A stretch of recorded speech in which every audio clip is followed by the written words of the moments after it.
So we applied for that, and that's how I ended up applying for an extension as well for my work permit. So while we were waiting for that to happen, it was taking so long. Eventually, my application for my extension for my work permit was denied. Yeah. Expired? It expired, Okay. and it was also denied. So they told me you gotta leave the country. Because you wanted to. Also, we already realized. Welcome back to another episode of the Mendable Hustler podcast. I'm your boy G, and with my co-host Atoro. You gonna make it. Yeah. Keep your head up. You're a king. You're a queen. You got this. Sleepless grandma. Yes, sir.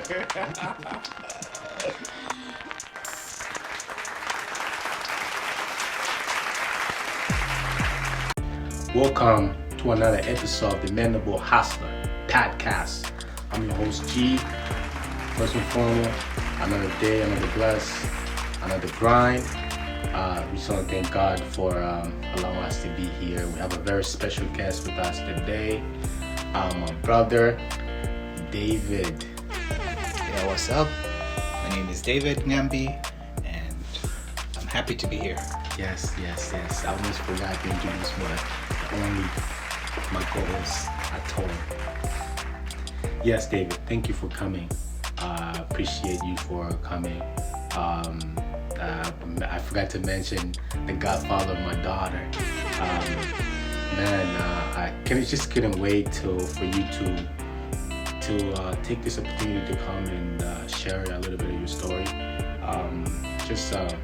Your upbringing, coming here in this country. But before we move forward, I'm gonna let my co-host take over. So David, we welcome you into the podcast.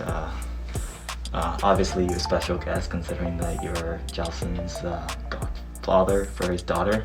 Yeah. And with the way that we start, it's basically all the same. So the way that we want some information in terms of like your background and upbringing, so we can structure some questions around it. So if you don't mind, can you please tell us about your background and your upbringing? Yeah. David Nyambi, like I said, originally from Zambia. Yes, sir. That's South Central Africa. Yeah. That's where I was born and raised. And in the year 2006, my parents decided to send me abroad. They kicked me out of the house and sent me to Canada for school. And I came here, first of all, I was quite motivated to study mechanical engineering because my father ran a company that was, an engineering firm. Yeah. And I thought that with that experience, I'll go back home and continue and help him run the business. But the way God works, I came here, I had my experience in mechanical engineering, and I said that was not for me. And I switched to architecture technology, and the rest is history. And I had that upbringing of, you always have to do what your heart desires. Don't force people to do things that you don't want to do. Yeah. So my parents were very supportive in that decision. That's how I first came to Canada. Other than that, I've been raised as a second-born child of the family, and I come from a Christian background as well. Christianity is. I always say that I'm not a Christian. It's just a way of life. It's what I do. Jesus is the reason I live. That's a great way to say it. He's the reason why I'm alive, and I'm not ashamed about it. It's something I cherish each and every day. Right. And maybe I'll just fast forward a few things into the future. Or right now, I have been married for just over 4 months. Yes, sir. Welcome to the club. Thank you. My wife is an amazing woman, and her name is Absera, and she's the love of my life. I cannot take nothing from my experience with her. That's great. That's really good. You understand, David. Then you have a very interesting story, changing the program that you originally came here to do, right? because a lot of us, it's like a traditional kind of thing from back home. Our parents wants us to do what they want. You know what I mean? Wants us to follow kind of like what they see for us. You know what I mean? But one thing that I actually learned when I came here in this country, is you have to follow your dreams. You have to do what you like, what you enjoy, what's your passion. You know, which a lot of people have this problem, like face this problem when it's that time to make that decision to choose a program for them to take in college or university. You know what I mean? So you did something that a lot of people would take them years and years and waste a lot of money into OSAP for them to be like, yes, I think I found what I want. Yeah.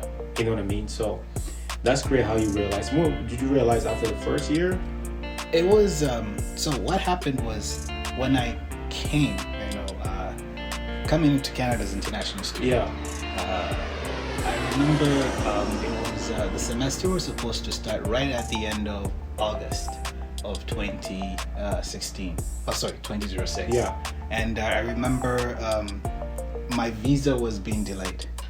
I submitted all my papers way before, like 3 months before they're required and everything, until I had to call the High Commission of Canada in Zambia and tell them like, so school starts next week. I was supposed to receive word that of my status, and the lady was like, "What's your name?" And I told her my name. She was like, "Okay, I'll call you back." An hour later, she calls me back and said, "Oh, congratulations, your visa's been approved. Come and pick it up." I was like, okay. So I had to now organize my plane ticket. I had to put all my stuff, like it was in a rush, should I say, for me, though I had to leave. And when I finally arrived in Canada, getting adapted to the culture, the climate, the people, the air smelled different. Yes. The food tasted different. Yes. The water was not the same. Everything different. Everything was quite different within a short period of time, and then I had to go straight into class and start learning this new information that I never really had that orientation because I was late. I was a week late. Okay. But I did spend time with some of my professors, and I started working towards whatever work that I was behind it. And it was okay for the first semester. Everything was all right. By the time I was going to my second year, I knew that this is not what I wanted. It's just because my grades were like, good, and then they were like there, and then they started doing this. And then I was like, no. No matter how hard I was working, it wasn't happening. And I had to... And you didn't enjoy it, of course. No. Yeah. I did not want to... International school fees are very expensive. Yes. I did not want to do something that would become a waste of money. Yes. So I had to make a decision where I had to talk to my parents and say, listen, I'm not really enjoying what I'm doing. Yeah. And I don't want to waste more money. Yeah. I'd like to switch into something I think I would love to do. Yes. And the way my father was, he's the type of person who was he was like, okay, that's fine. What do you want to do? And I had to sit down with a professor, one of the profs who I sat down with, and they evaluated my grades and what my passions were. Right. And they said, what do you want to do? And I said, I want to go into design. I like the whole design process. I'm really good with drawing with my hands, and and I think I'll do really good in architecture. Right. And they were like, yep, I think you would do really good in architecture. So that's how I started my architecture technology studies. And I guess that was a changing point in my grades, in how I was performing, how I was able to settle here in Canada. Yeah, so going back to your selection of choosing mechanical engineer, did you have any thoughts? Did you have someone in mind that you were following or modeling your career path after? or was this just something that you just thought of to select mechanical engineer? My father was a mechanical engineer by profession, and he established a company back home. And it was just one of those things where I thought like, whoa, I'm done school. I want to be part of that vision he has. And I thought it would be wise enough for me to get into mechanical engineering, walk into his footsteps. Yeah. So that was the whole idea behind that decision. Second part to that question, obviously your father was a big example for you to follow. Were there any other careers that was pretty popular by the people in your community, the people within your country that you can list? Yeah. During that time, I think that was I would say, computer boom in the country. A lot of people were getting into IT. And 2006, around 2006. There was a lot of IT programs, and people were, banks and other big companies that collect data were looking for people with that knowledge behind. And my older brother, he did IT. I kind of thought about it. I was just like, computers, it's not my thing. There was business studies as well. That was big back then. But it was still not a thing that I really wanted to do. Right. Yeah. So in Zambia, I think at that time, I'd say it was a computer season. That's what it was. Yeah. Yeah, the reason I ask is I'm just trying to see like how open were you to other ideas other than the popular trend, right? Because if certain things are really popular within a community, within a country such as Zambia, then if you really don't know too much, then you basically select what everyone selects from. Yeah. Basically putting yourself in a situation where you end up regretting the decisions that you make. So that's why I asked that question. Okay. Yeah, man, because back home, like, even for us to choose careers like that, of course you have your father who's had a company, right? So because it's hard for us to be looking careers like that, because there's not too many opportunities for us back home to look at. For me, because I didn't have anybody who I could look up to and choose or be like, I want to be like this guy. The mostly you can see the most popular career was sports.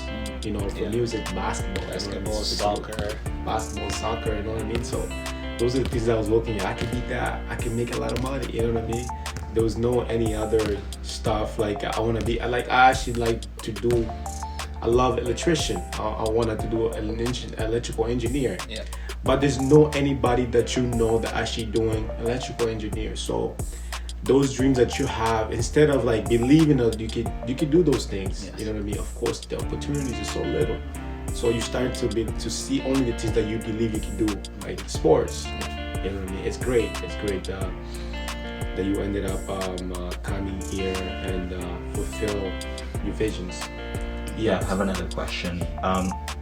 So I'm trying to figure out what was your thought process in terms of switching the career that you're trying to pursue, because you did state that as an international student it's very expensive, right? It's a big commitment that you're making, and changing that is a very difficult thing, because you're sort of going on a path where you're certain in terms of where you're going, but then when you're switching and you're going to uncharted territory. So what was like your decision process in changing your career pursuit? It wasn't an easy decision to make, but I had to run with what my heart was longing for. When I was in high school, I was really good with what we used to call technical drawing, TD, or geometrical mechanical drawing. Mm-hmm. So it was all engineering drawings that I was really good at, and my grades were pretty high when I finished my high school diploma. And when we had a choice to apply, I remember applying to a local university in Zambia, and I had to put what was my primary program I'd like to get into, and that was architecture. That's what I put in. And then I put civil engineering, and then I put mechanical. And then I also applied to a few universities in South Africa and Australia. And I also listed the top 3 that I wanted to get into. When I applied to Canada, I only put in mechanical. So when my parents made a decision, because I never knew that I was even going to come to Canada. It was one of those things where we're like, let's cast our net into the sea and see what fishes we can catch. Right. So when we got a response from Australia, we got a response from South Africa. In Zambia, they put me in civil engineering. It's not what I wanted at first, so I was like, okay, I'll wait a bit. In Australia, they put me in civil engineering as well. In South Africa, they were like, we like what you do, but can you do 2 more courses? Like, because I also had to write these British exams that they wanted me to do 2 extra courses for, and I was like, I'm not going back to school for that. So eventually, when Canada responded, my father had his background.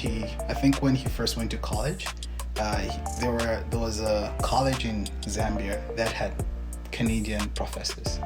So his first, one of his first impressions, or I guess from what he learned, it was Canadian education is good, because that was like a foundation for his engineering background. Yeah.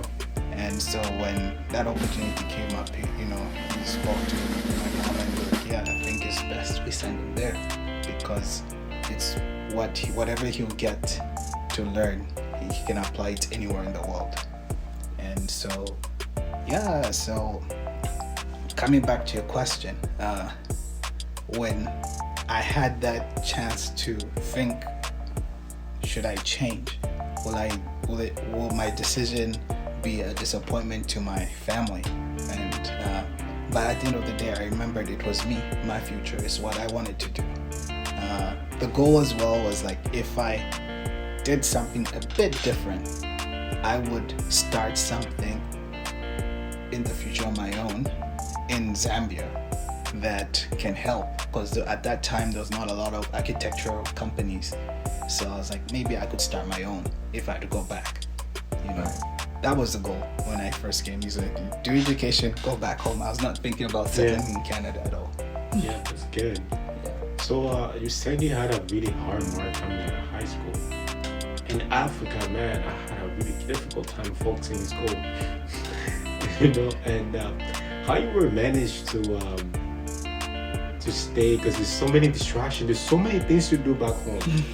How you were managed to stay so dedicated in your studies in high school back home? I was in a boarding school. Oh, okay. Boarding school is what, for 5 years, from grade 8 to grade 12. Yeah. I was in a boarding school. It was a co-ed education school, so we had both. What's a boarding school for those listeners that difference between boarding school and regular type of school, I guess. Sorry? I guess what you're trying to ask is what's the difference? Because I don't know. The difference. Yeah, the difference. I don't know. We only experience like regular type of school. Yeah. So boarding school is literally that you go to class, and then instead of going home, you stay in school. Okay. You live in school. So is it? Can we say private schools? It was a private. Yes, that was a private school. So kind of like those private schools they have in Africa and stuff like that. Yeah. And you pay it's really expensive. Yeah. Mm-hmm. Yeah. So in Zambia there was private schools, and there was also schools run by the government. And there was there were some boarding schools that were run by the government as well. Okay, cool. But I was in a private school, boarding school, and it was a good experience. It's what taught me how to be independent. Right. Yeah. So it was easy for you to make that transition coming here. Yes, as an very international easy. student. Yeah. Because technically speaking, in a year, we spent 3 months in school, and we spent 3 months at home in an entire year, and the rest of the 9 months we were in school. So those 3 months is the break. Yes. So, okay. That's right. Wow. So every day you go back. It was. So when you go back to see your family, just when you get those 3 months. Yeah, when you get, usually we would go to school for 3 months, take a month off, another 3 months, another month off. So it was like that. Yeah. Man, that's a good. I think that's a really good for people to stay focused on their studies. Yeah, it helped. It's a great way to build discipline. Yeah. It did. It helped to, with school back then too. We had the whole, you go to class, so it was the schedule. Yeah. You have your class, you have when you play sports, to keep your body and mind in focus. It was very important for. I remember our principal really emphasized on physical education.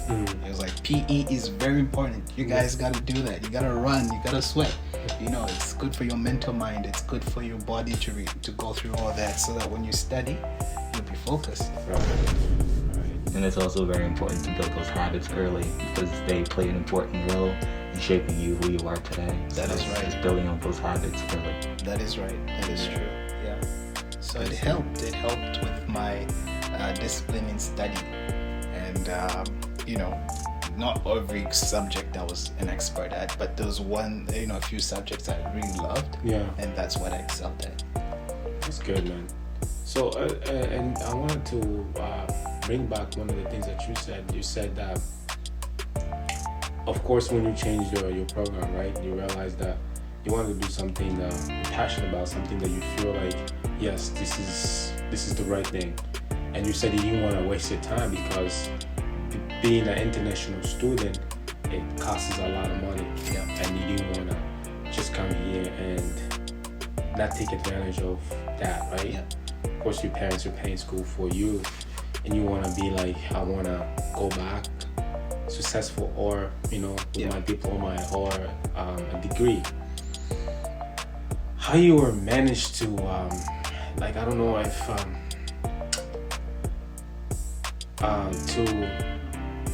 to find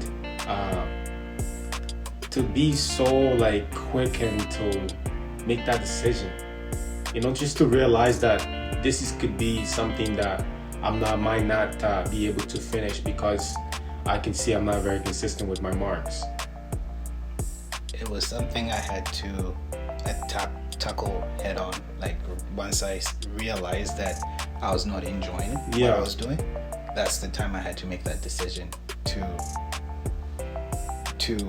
actually make a solution, find a solution to what will help me be better at what I didn't have the passion.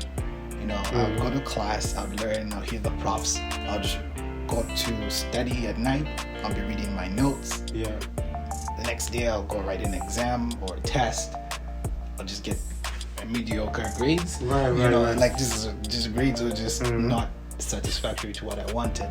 That's a moment I was like, no, and I'm putting in my work, but I'm not really getting the results I want. So the change has to happen, and that's where I made that change. Okay, this program's not for me. And how you managed to find that thing that you wanted to do? Oh, it was easy. Yeah?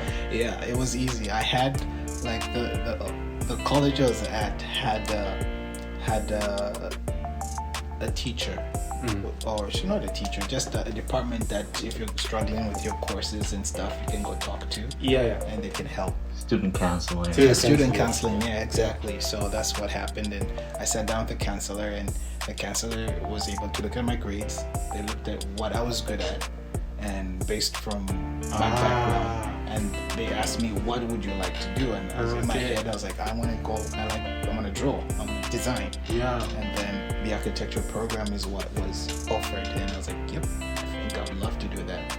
And once I jumped in, it was smooth sailing from that time.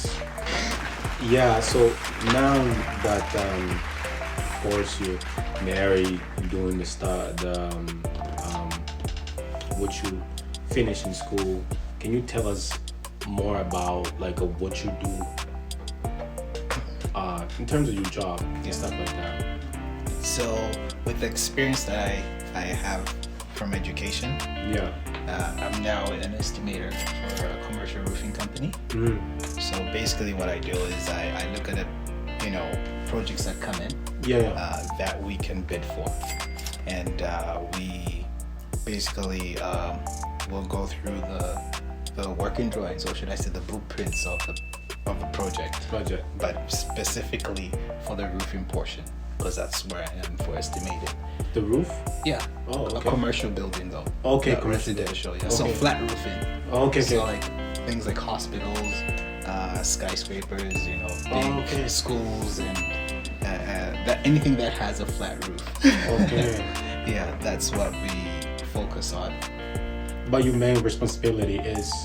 My main responsibility is basically I figure out how much it's gonna cost the owner of the project for us to do the work for them. Oh wow. Yeah. So materials, labor, I have to figure all that out. Nice. That's nice. Right, so going back to your boarding school, obviously we covered the positives that you came out from in terms of like the discipline, time management, building good habits and routines and that. But at the same time, with things like that, it also comes with negatives. Yeah. Right, because you're sort of separated from your family, and they're like strict routines that you're required to follow. Yeah. So can you like list some of the negatives that you sort of experienced at the boarding school? Oh yeah, it was quite a lot of them. It's which one should I pick first? Anything that stands out the most? Yeah, I would say one thing that stood out the most. Negatives would be, you're mixed with students, or kids. I'll put it that way, with different backgrounds. Some that come from very rich families, some that come from at least families that are able to support their child to go to, and they don't have as much money. Yes. So you get to have the rich spoiled kids and in-betweeners and stuff like that. So sometimes I had to learn quickly which child I needed, or what child I should be, or what type of student I should be, or who I should hang out with. Yeah. And I had to make that decision quickly because I knew that it was if I was in the wrong crowd, everything would have been really bad for me. Because a lot of people got expelled. There was illegal drinking. Some kids would sneak in alcohol, even weed into school. Wow. Yeah, so like if you hang out with those wrong people, easily get kicked out. Quite a number of my friends got kicked out because of doing that. And I didn't want to go through that. So, other things was, I'd say, music, yeah. Music was big. There was I love music. Music is like everything to me. Yeah. And I had to learn that not all music that we listened to was good for me at that time, especially when you're a teenager, because what you see on TV, you think that's what you want to be. Yes. And at that time, if you remember in the early 2000s, the type of music videos that used to show up, and I don't want to mention any artists out there in the music, but it played a big role on a lot of us there as teenagers. And I tried my very best not to focus on that. Especially like for us, not having as many technology would compared to those more advanced countries, right? So when we see those videos, we be like, wow, that's how it is back there. That's how it is. And you start to feel like, I want to be like that. I want to do that too. You know what I mean? So you said this played a very huge role into a lot of people's life. Clothing, even just how you dress up. How you dress. We wear a uniform to go to class. But on the weekends, you're allowed to dress up in what you wanted. Right. So you find. I remember when I was in my 11th grade,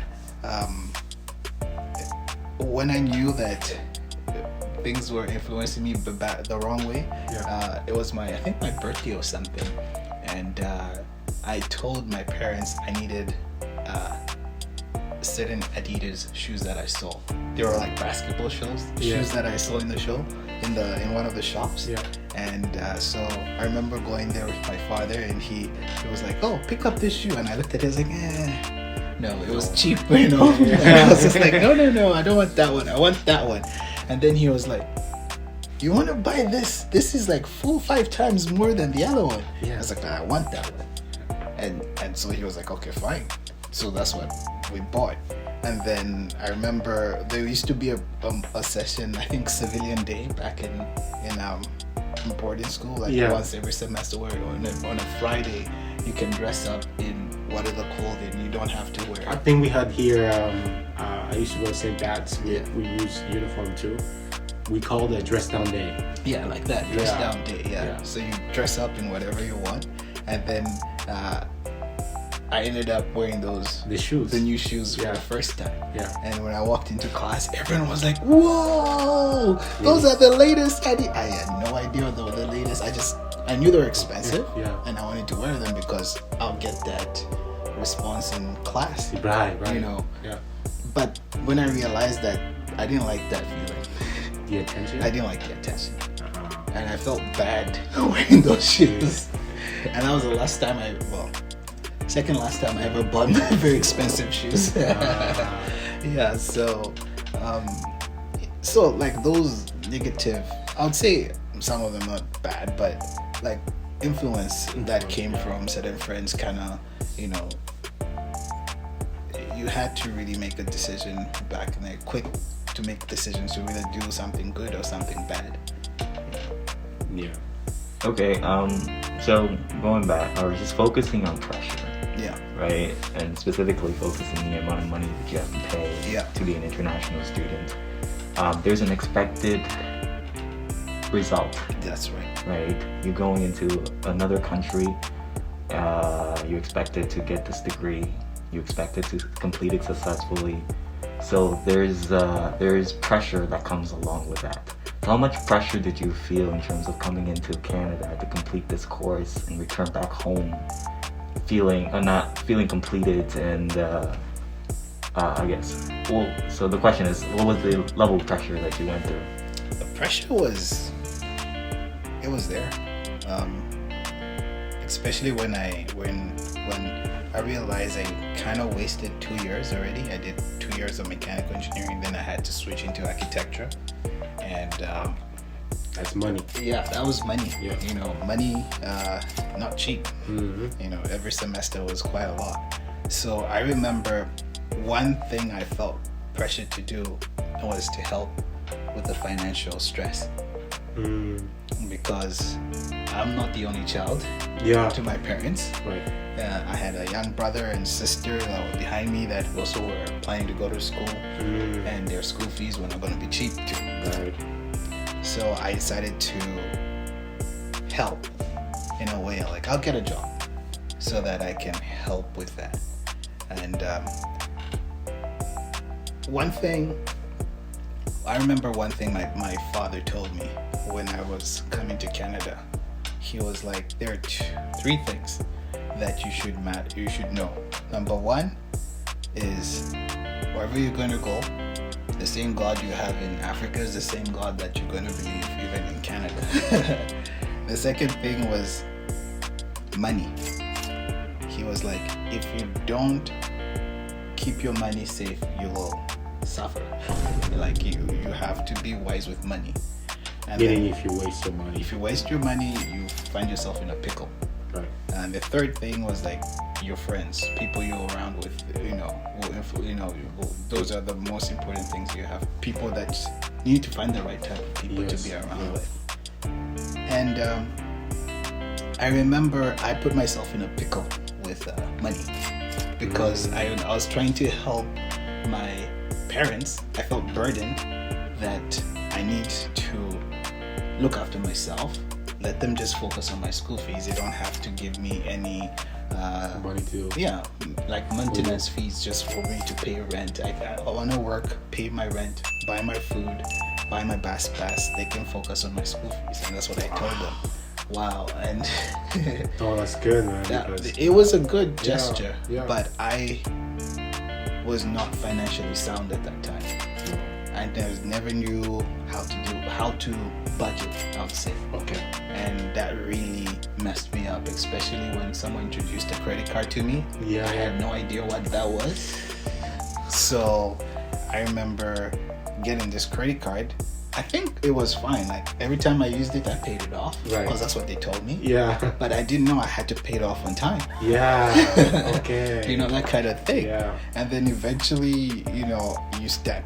You'd be like, I'll pay it off later. I used to pay lump sum. I used to pay over I would go 2-3 months, I would pay because I had no knowledge behind how that works, the credit, how credit works, and that was a really sad experience. I would say it really taught me. Today, I mean, looking back, it was a good thing I went through that. Right. Because I think we all need to go through that. Somewhere, somehow, we have to go to a kind of a bad experience financially for us to kind of have a little financial literacy, right? Yeah. I disagree to some extent. So experiences do come in two ways. Like most experiences you can see from others and avoid making the same mistakes that they did. Yeah. But there's certain types of experiences that are very personal that you have to go through in order to learn. So that's why I disagree to some extent. No, but that's what I just said. I said I think we all have to go through kind of experiences that not the credit card one. No. Oh no, I'm just saying financial. Yeah. Financial. Yes. Burdens. Yeah. That was something that I would say I hid that. I didn't like. Later on, and I started seeing these unpaid bills, and I didn't have money to cover. I didn't like that, and I hid that from my parents. You know, it was one of those things where like, it's my responsibility. I'll deal with it myself.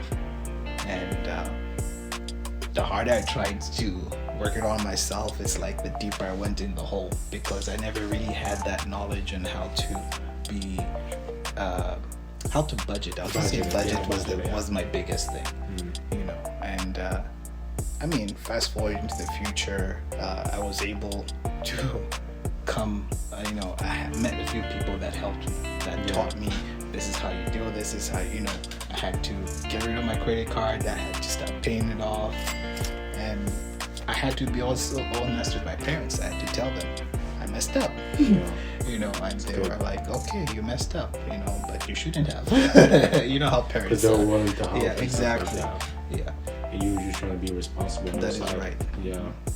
It's good that you said that you bring it up with the budgeting, right? Because I mentioned that to you. I wanted to touch base on international students. Yeah. So I don't really have a knowledge behind international students. So how does it work? You come here, you pay one amount for the whole year, or you pay monthly? I think in the first year, you'd have to pay your tuition fees for the whole year. For the whole year. Yeah. And then There's no first semester, there's no second semester. Yeah, I remember that's what we had to, because you had to meet immigration requirements. Okay. Yeah. So immigration also requires you to have a minimum amount of money in your account to show that you're able to support yourself for at least for a year.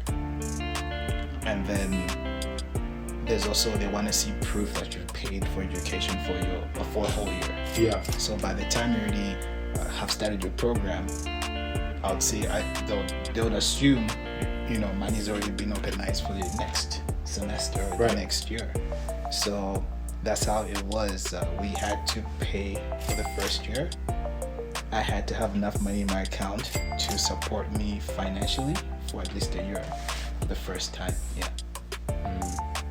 So in terms of like, so you can pay for the whole year, and also like reso including also, like, because some people already put everything included. Yes. Like the reso, you stay at reso, or you get an apartment somewhere else.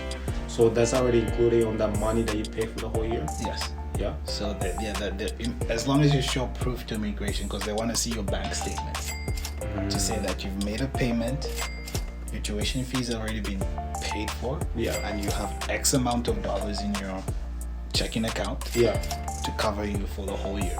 You know, that's what they want to see.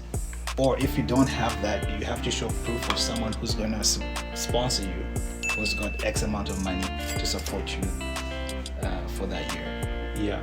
So how about somebody wants to work? Because I remember coming here, if you're not a permanent resident, you have to get a work permit. So how do you get a work permit? So can you get a work permit as an international student? Right now you can. When we first came here, it wasn't so. Oh. It was different. Yeah, back in the day, I think when I first came, you needed to have a certain amount. Your GPA had to be a certain, I think you had to have a 3.0 GPA for you to qualify to get a work permit. If you didn't have one, then there's no need. You will not get a work permit. You will not be allowed to work unless you're working on campus. But I think you still need it. Yeah, you still need it.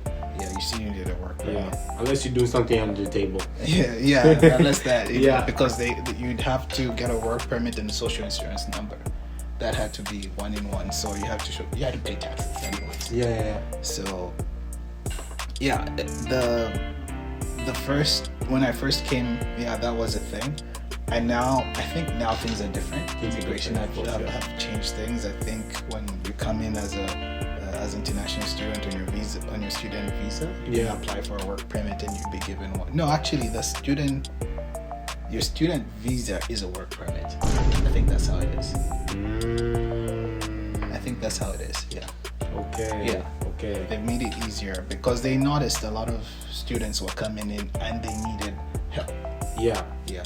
So now, if you finish your program, let's say can you look for a job here? Yeah, you can. Can you look for a job here? And if you get a job, can you stay as a permanent resident, or you stay still as as international student graduate? Yeah. So the way it works now is that once you've graduated from your studies, you apply for what they call a work permit. Okay. Or, international work permit. Okay, so you can. Okay. Yeah, so it's a special work permit. I think you're given 3 years to work in Canada. You can work in any job you want. Yeah. But you wanna focus on a job that is related to the field of study you did, because it builds certain points that helps you later on. If you want to settle in Canada, you can get those points to get your work permit, or should I not your work permit, your permanent residence in Canada. Yeah, that's very interesting, because I always wonder, because it's like, let's say if you finish your program here and you just so adapt to the country, that's like, man, I just want to stay here. I don't want to go and start from zero again where I came from. So that's very important. Yeah, many international students really make that decision later on. They're like, I want to stay here, then they go through that program. Yeah. But if some of them want to go back home, I know a few who have gone back because they wanted to go school back. They were tired of Canada. So when you stay, let's say you get a job, let's say you apply for the work permit that you said that you're working here. Now, how many years can you apply for a permanent residence? You're given up to 3 years on your. So same as anybody who's trying to apply for the permanent residence. Yeah. Well, yes. I can only speak from what I've gone through. Yeah. What I went through was a program that is catered to for international students. Yeah. If you come in as an international student and you want to become a permanent resident, you need to, first of all, there's a minimum requirement. Like, you need to graduate your program. Yeah. You need to have at least 1 year of full-time work in your program, or in your program of study, or something close, because it's all to do with the program that you do, or where you're working will determine how many points you get. It's a point system process. And I think that's it. Once you get the minimum, your age also is, the younger you are, the more points you get. Yeah. If you're, I think if you've got family here in Canada, or Canadians, or whatever, you might also get extra points. Okay. It's a point system. And once you get enough point system, they'll put you in a pool, and if you've been drawn and they say, okay, you have been selected, now you have to start the process where you have to submit whatever payments they want, your medicals, and it's like a lot of stuff that you have to send forth and make a payment, and then you just wait. Yeah, so I kind of wanted for you to share a little bit of your experience, what you had to go through. You actually had to go back I don't know if you're comfortable sharing. Yeah, I'm okay with that. Yeah. So, both, like now, if you look back, what would you do differently? So things wouldn't get to that point for you had to go back and kind of like reapply it? No, I just had to wait. You just had to wait, Yeah. right? So if you when you look back, so what things that you would do different now with the knowledge that you have? Looking back, I think what I'd have done immediately I graduated, I would have started to look for ways in which I would build my points to get what I needed. Yeah. I was focused in getting a job in my field. Yeah. Any architectural program or graduate program that I saw on the internet, I applied.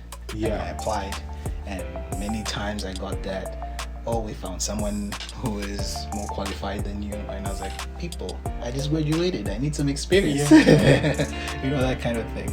But I ended up, it took me about 1.5 years from the time I graduated to get a job in my field. Okay. And I remember that I needed 1 year of experience for me to apply for my permanent residence. And when I reached the 1 year part, you know, there's an English exam you have to do as well. Yeah. So you also have to do your English exam. I did that, and I sent my my application through, and I found out I was about 30 points below what was required. Okay. And I tried, okay, now how can I do it? Because now time was running out because my work permit was expiring in like a couple of 4 months or something. Yeah. At that time. And I was, you know, pickle because now I had to make a decision. I had to tell my work and say, listen, in the next couple months I might not be able to be here because I won't have a work permit. Yeah. So I sat down with lawyers. You know, I remember paying this lawyer lady, and she sat me down. She went through, gave me the options I had. You know, I could get. You know, you could do this, you could do this. Maybe, you know, if you work on this, and the options that she presented didn't look legit to me. You know, I didn't want to apply in a way that I'm begging to be in this country. Right. You know, Which that's the case. That's what a lot of people do. Yeah. Yeah. Which is the easier way for you to get accepted.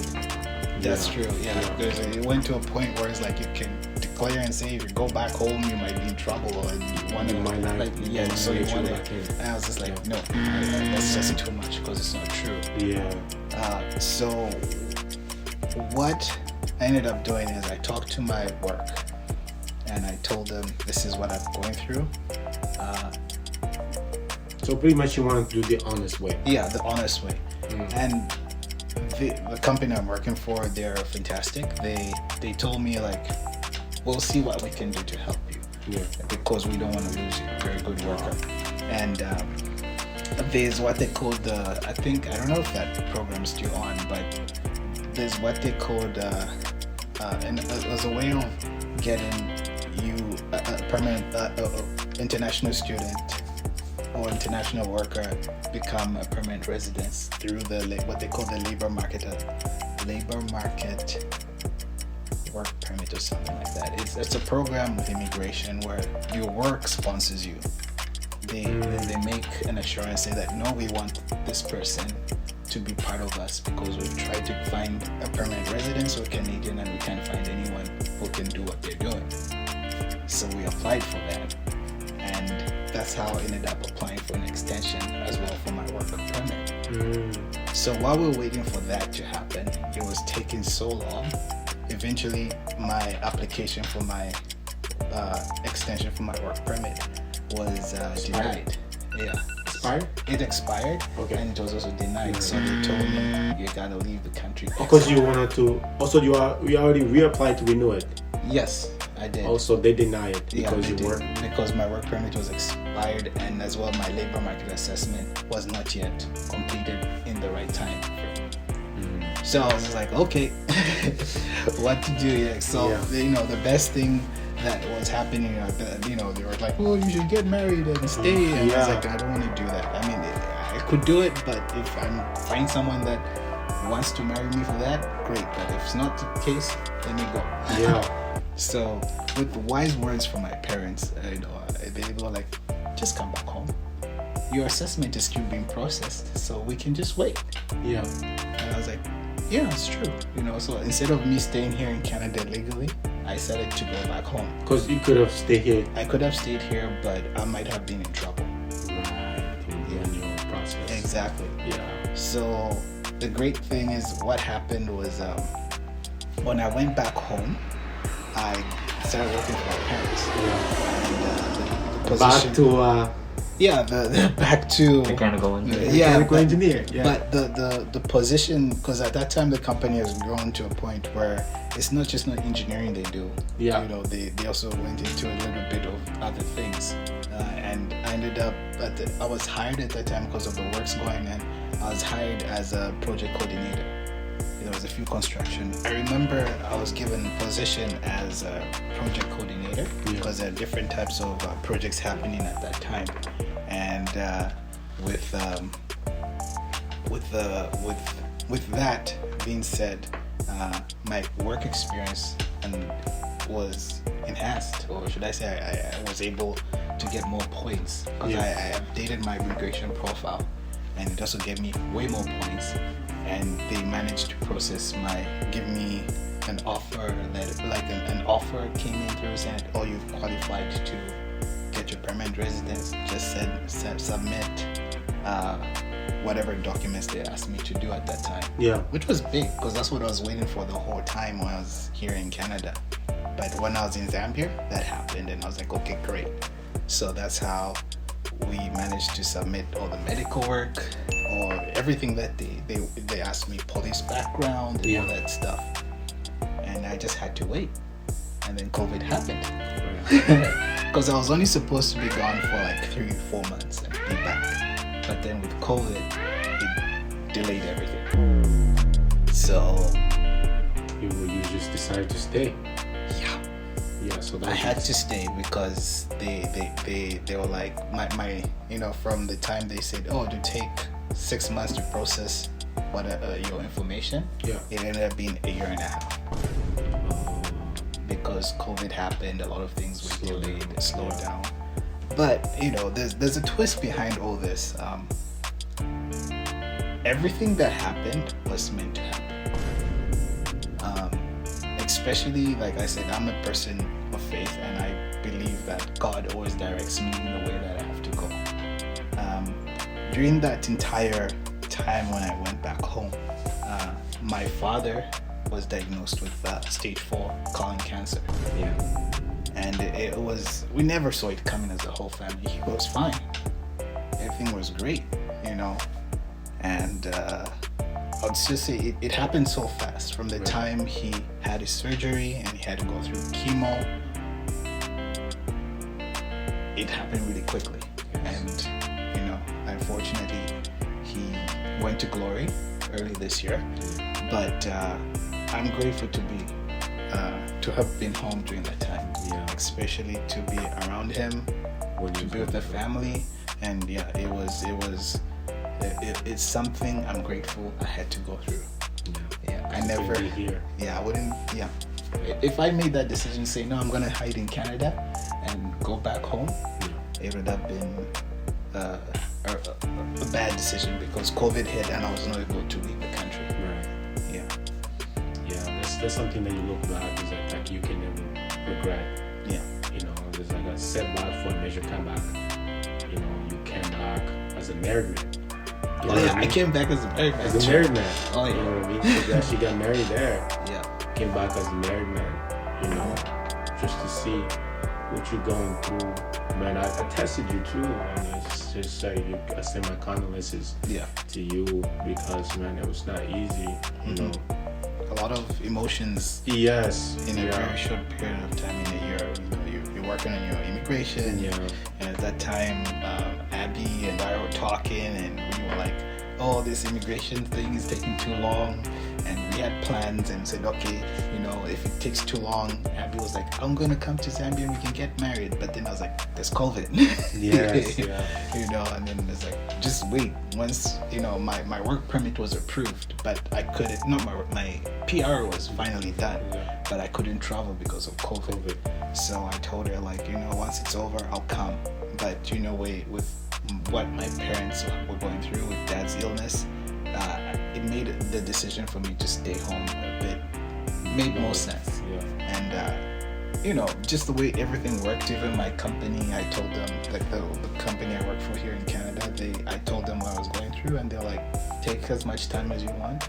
Whenever you come back to Canada, we still got you. So that's the best part. Come back, your job's still there, you're married. Man, life is good. God is good, life is good. Time. You know, that's why that was like why I wanted you to come and share your story, because there's people who go through that, they just give up. You know what? Well, my process didn't work out. I'm gonna stay here. I'm not going nowhere. You know, or I'm going back. I'm just gonna give up on it. You know. So those are things that in life that people, when they go through something adversity, they tend to just like, you know what? That's how it's supposed to be. No. That's not how it's supposed to be. There's always a way, you know, there's always a way to move on in life, you know, there's always a way. One thing early that my wife instilled in me, she said, babe, if you can fix it, don't stress about it, you know. So that's one thing that I carry that with me. But so focusing on your principles and morals, it seems like you have a high level of respect for integrity and honesty. Where did you pick up those principles? Is that somewhat related to religion, or is that something you developed on your own? It's definitely related to religion, but that's also based on what I saw from my parents. It's the upbringing that I come from, you know. My parents have always been honest in all their dealings in life. They've been open to us as well, as you know, as parents to us. They never hid anything from us. It was always the truth is the best way, no matter how hard it was. Just always do what is right, speak the truth, and God will take care of the rest. That's how it was for the longest time. Right, and unfortunately, of course, my condolences for your father's passing. You said you had an older brother, and he was, I forgot the career path he was in. Civil? IT. Yeah. So, after your father's passing, who took over the family business? Mechanical engineering. It's still run by the family. We are all directors. As part of it when it comes to any major decision. Is the one higher than the other? But right now, my mom and my younger brother are in their physical year running the business. Okay. Yeah. All right, and sorry to go back. Obviously, we traveled quite, but I want to go back to the question I had earlier. You did say earlier that you had a lot of things to adapt, right? Because there was a lot of differences in terms of like the water. The smell, all the stuff that you mentioned earlier. You mentioned one of the things that was most difficult to adapt to, that took you the longest in adapting in this new country, new environment, country, community. I would say it was the weather. The weather was something I had to learn to embrace. Funny thing is that my favorite season is winter. Wow. Yeah. I don't like the summer. No? It's too hot and humid. So you like the winter? I love winter. Because winter I can control my environment and be happy that way. But I would say what the weather. I think I'm starting to love winter too. Oh, that's good. Yeah. I was gonna keep myself warm. Yeah. I'm fine. Yeah, I think exactly. now that I have a car, because when I used to take the bus, I hated winter. So now that I have a bus, I can manage the winter. Yeah, you know? That's right. That's true. I know. Yeah. So I would say weather is something I had to adapt to. Another thing was different cultures. Canada is a multicultural nation, and I love that about Canada. And so I had to learn especially being an international student, I was around a lot of international students. Students from China, from India, from Africa. I think I was gonna say Australia. I never met an Australian though. No, but I know Japan, China, even Russia. Quite a number of them came in. The UK as well. So they all came in with different backgrounds, different cultures, and what helped me adapt quickly was hanging around with them. We had potlucks together. We had game nights as well. We organized that. I started with that little community with the international students that helped me really adapt quickly. And then the community I was around in, I guess once I joined the church that I go to, that also made it easier to adapt to certain Canadian customs.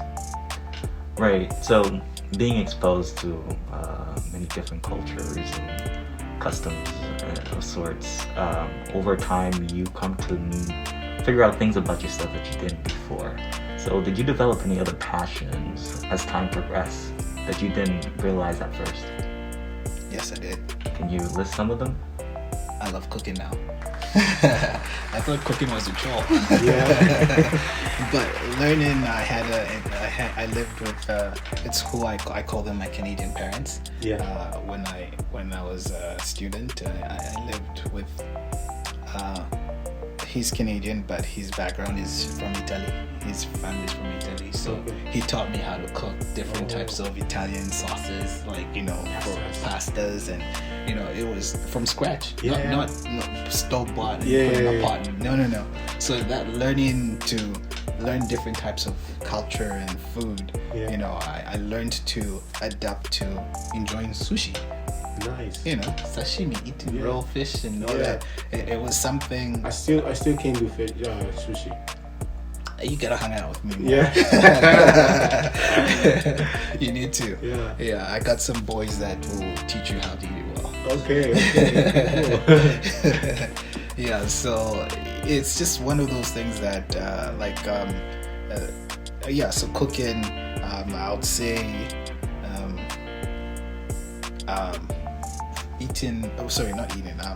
playing different types of sports. Still I have not played hockey, but soccer. I play soccer. I play soccer almost every Monday with a group of boys, and we have a great time. But the whole sporting idea, the way culture is here, hockey season, football season. It's nice to be part of. And it's something I guess I've also grown to embrace and enjoy. Even just sometimes hang out with some guys and you go to a restaurant and bar and you sit down and you watch the games with them. It's always fun. We usually do that once in a while. And also one thing is I've learned to embrace the community, meaning I understand when I'm in a work environment, everyone's coming from different backgrounds. So when I'm with them, I am myself, but I respect their background and I try as much as possible to make them comfortable around me. So in doing activities with them, I try my very best to get myself involved, and invite them to activities that I also want to do if they want to do. Yeah, that's good. So now we're coming to an end, David. I wanted you to kind of give a word of encouragement for those international students that are going through it right now that can't seem to. They're not enjoying their programs, or they feel like they didn't take the right program, and they don't know what to do. It's either to give up or choose something else. Sure. What I'd like to say is you need to know what you're passionate for and you need to run with that. Because once you know your vision and you can work on that, you can begin to work on change. Never do anything that you find you're struggling with, because it just keep you setting you back and back. Figure it out. Why am I struggling with this? Let me talk to people. Talk to counselors if you have in school, or people who've gone through what you're going through, because you get great answers and great advice from that. And as well, it's important, especially nowadays. One thing I always want to say when I tell international students or I talk to them is that be wise with your money. it's just going to help you out. You know, when you're at school and you're thinking about bills, it's not good, especially if you're an international student. Far away from home. Exactly, far away from home. So if you're in a situation that you go through that, like I said, seek help, get counsel, and find the best way to deal with the situations, rather than you just sweeping it under the carpet, because that's not going to help you in any way. Right, so I'm still trying to figure out the final piece of the puzzle, because you're sort of describing your situation of staying in Canada, looking for a situation to stay, but that obviously not working out, then being back home and then working for your father, developing skills, and then finding out your father has stage 4 cancer, and then all of a sudden I hear about someone communicating with you in terms of marriage. Yeah. Right. So the woman that you married to, did you develop a relationship before while you were here? Can you sort of explain that situation, because I'm still trying to figure that out. Yeah, we knew each other. I should be more specific. Yeah, no problem. Yeah, she's Canadian. She's been we first met at church, and we have friends in common. So when just before I left, or during that time, I was talking to one of my friends who's I would say I was talking to my best friend's wife, and she was talking about this wonderful woman called Abby, you know, and Abby has been on my mind. I was like, Abby is really beautiful and whatnot, and we've been friends for a while, but we've never been really close. So I did my own background research, and I started talking to people that I know who know her. I got friends who were in common that we know, and I asked questions, and they told me this and that, and I liked what I heard. I like what I heard, and I decided to just to get to know her, and that's how I made the first move. I had to, make myself known to her. Yes, make a move. The man was always asked to make the move. Yeah. So we did, and I remember when I met her, I literally told her where I was coming from, my whole experience and where I was going. I was telling her I'm an international student, and I told her I was honest with her, my past relationships, where I was, and as well, like what I want to do in the future. Right. And I told her like this, and I literally says like, this is what I want, and I'm focused, like I want this relationship to work. If it's not something you want, you're free to make a decision, and I just left her for a good month. I gave her that decision, and I think a month later, I approached her later, and we spoke about it, and we decided to make our relationship official. And then 3-4 months later, I had to leave the country, which was weird. But we were always in communication, and of course now with what's it, Zoom call? It was FaceTime. FaceTime? Oh, WhatsApp. Actually. WhatsApp, yeah. Because I have an iPhone, she's Android. Okay, so it's WhatsApp. So WhatsApp really so it make it seem like she's close. She's not that far. Yeah, and the technology, Technology helped a lot in our relationship. We were long distance for the longest time, but it didn't feel so. Like, it's just because I think when our relationship started, we really started on an open, honest, transparent relationship. And she's the type of person who you have to be honest with her. If you're not honest with her, she'll figure it out. She knows me right now. So that's how I learned to be honest and open with her, and we've been think a Great woman with that. respects more. A woman respects a man who knows what he wants. You know, that's one thing that I know for sure on my relationship, on my marriage experience that I have now. Like, a woman respects you more when you know what you want. You know. That is true. Yeah. So, that being said, David, you know, man, it's been great.